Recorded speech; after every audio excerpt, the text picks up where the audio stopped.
Namhlanje ngifuna ukukhombisa abalaleli nabalandeli bami induku. Kunomnumzane engizomakhela induku yenhlahla namuhla okwinduku esebenza nethongo, esebenza nehlozi.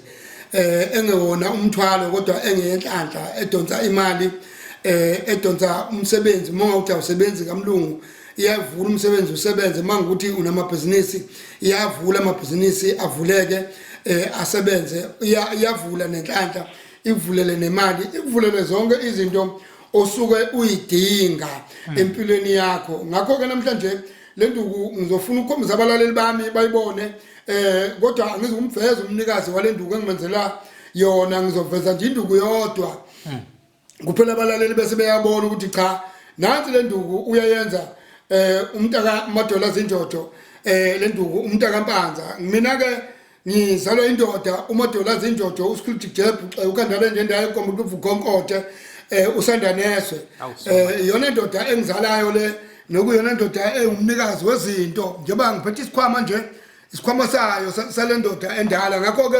sengiyaqala ke manje ngenza le nduku ukube babone abalaleli bami le nduku bayibone, bese bebona nabo ukuthi lo muntu owenzelwayo ase ngiyaqala ngiyihlanganisa le nduku siyayenza le nduku ke. Uma amadlozi kubo emvumela ukuthi aphumelele acebe abasekhaya konina nabasekhaya kubo la azalwa khona, izophakama le nduku. Kufanele mayiphakame kube khona into esibonayo eyenzekayo, bese siyabona ukuthi bayavuma abadala bakubo namadlozi kubo ayamvumela ukuthi izinto zakhe zimlungele. Ngakho ke sengiqala sengiyenza ke madoda, ngiyathaka izithako zakhona njengoba ngithaka kancane nje kancane, ngithakela khona ukuthi kuhlangana, ngoba phela umuthi kawusebenzi ungazange uthakwe. Umuntu usebenza uthakiwe uhlanganisiwe, bese kuyila uzokwenza ugile imanga, bese kuyila uzosebenza usiza umuntu, ngoba umuthi ufuneka uwazi umuthi.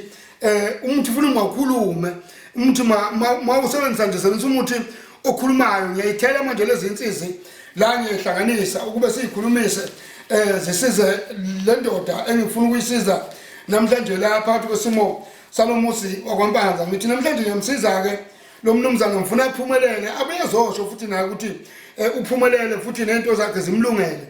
Ngakho ke sengiqala ke ngiyachathaza, ngithela amafutha enhlahla okuyiwona wona azosebenza, amdonsele izinto zakhe lezi ayifunayo.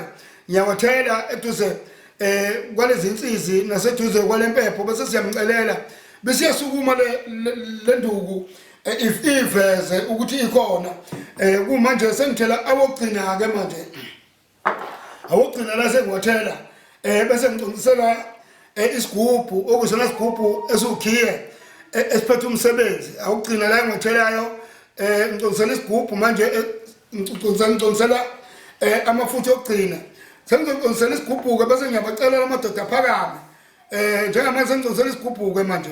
Phakamani ke insizwa manje, siyanicela ukube ngisize le ndoda iphumelele, le ndoda icebe, ibe nemali, ibe nayo yonke into eyifusayo neyicelayo. Siyaphakama ke insizwa manje, ziyaphakama ziyakhuluma, sesiqala manje umsebenzi, ziyaphakama lezi insizwa ziphakamela ukuthi njengamanje iqale into yakhe isebenze ngale kokuthi kufakwe umotshiso nangale kokufakweni, kodwa nje kufanele iphakame induku isebenze.